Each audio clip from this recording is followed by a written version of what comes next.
Assalamualaikum warahmatullahi wabarakatuh. Salam dan bahagia, Bapak Ibu Guru Penggerak.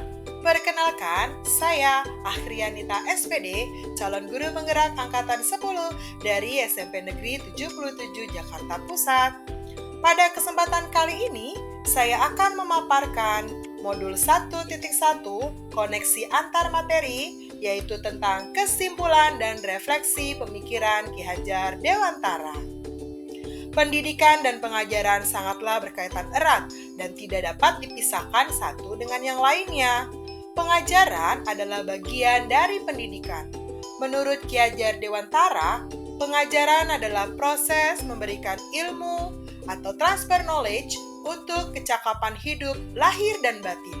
Sedangkan pendidikan adalah kegiatan menuntun segala kekuatan kodrat yang dimiliki anak agar mencapai keselamatan dan kebahagiaan setinggi-tingginya sebagai manusia maupun bagian dari masyarakat.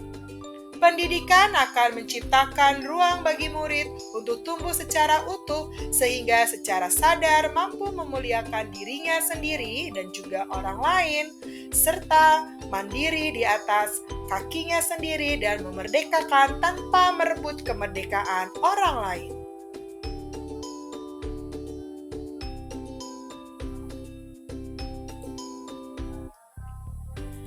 Sebelum saya mempelajari modul 1.1, pembelajaran yang saya lakukan berfokus pada 4 hal, yaitu yang pertama, saya hanya melakukan transfer knowledge saja kepada murid.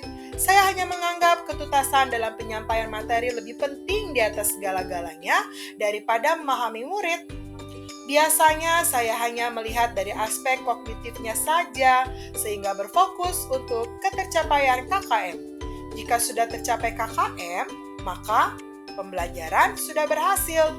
Selain itu, saya melihat murid hanya sebagai objek pembelajaran saja, sehingga pembelajaran hanya berpusat pada guru atau teacher center.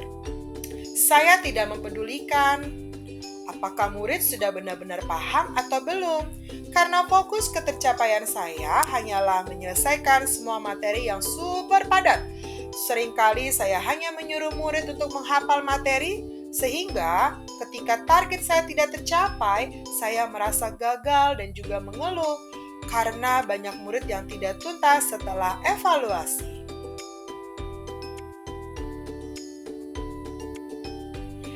Setelah mempelajari modul 1.1 tentang pemikiran Ki Hajar Dewantara, akhirnya saya menyadari bahwa mindset saya selama ini tidaklah tepat. Bahkan pembelajaran yang saya lakukan sangatlah merugikan murid karena tidak berpihak kepada murid.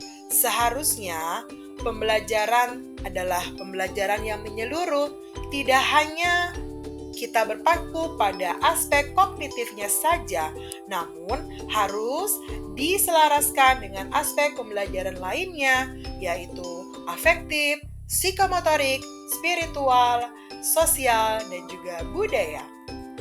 Dan dari modul ini, akhirnya saya menemukan intisari dari konsep seorang murid, yaitu murid bukanlah sebagai objek, tetapi sebagai subjek pembelajaran yang bebas berekspresi, mengemukakan pendapat, dan berekreasi sesuai metode dan media pembelajaran yang tepat. Murid bukanlah kertas kosong yang dapat digambar bebas oleh guru, tetapi murid hadir dengan penuh coretan sehingga murid haruslah merdeka dalam menentukan masa depannya sendiri. Sehingga murid dapat berdiri dengan kemandirian yang terbangun dengan kesadaran sebagai manusia yang bertanggung jawab. Murid harus menjadi pusat dari segala proses pembelajaran sehingga dapat tumbuh sesuai kodratnya dan memiliki budi pekerti yang luhur. Sedangkan konsep guru yang saya pahami adalah guru sebagai fasilitator yang harus menggerakkan murid sesuai dengan kebutuhannya. Guru haruslah ikhlas dan penuh kesabaran dengan segala ketulusan hati agar pembelajaran menyenangkan dan berpusat pada murid. Guru juga harus mempelajari karakter murid karena setiap anak memiliki keunikannya masing-masing.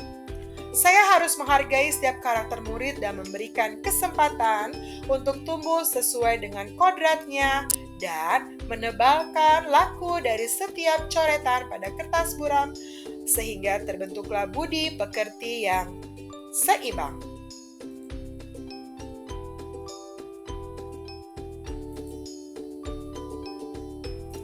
Yang akan saya terapkan dalam pembelajaran di kelas antara lain yaitu merancang pembelajaran yang interaktif dan menyenangkan dengan melibatkan sepenuhnya murid atau student center. Saya akan terus mendorong murid untuk terus berpikir kritis, kreatif, komunikatif, dan juga kolaboratif sesuai dengan filosofi Ki Dewantara. Dengan memegang teguh konsep memerdekakan anak, saya akan lebih menerapkan pembelajaran kontekstual sehingga mereka tidak harus selalu duduk manis di kelas, namun bisa juga belajar dari lingkungan yang sesuai dengan sosio-kultural yang ada.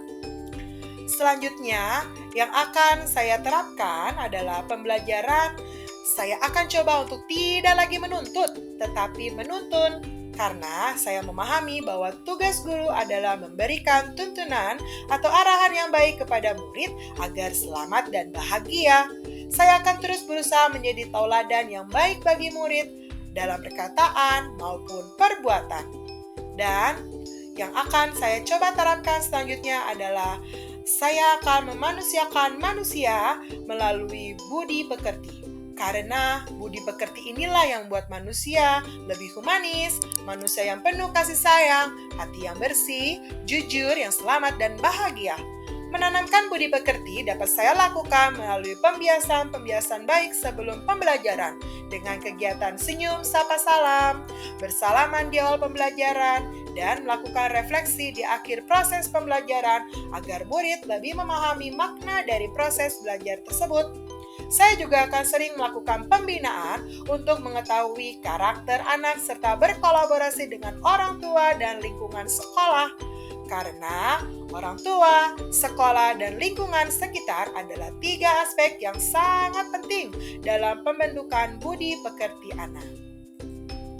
Demikianlah video yang saya buat ini. Terima kasih, semoga bisa menginspirasi bagi Bapak Ibu Guru penggerak semuanya. Salam dan bahagia. Mari sama-sama kita terus tergerak, bergerak dan menggerakkan. Wassalamualaikum warahmatullahi wabarakatuh.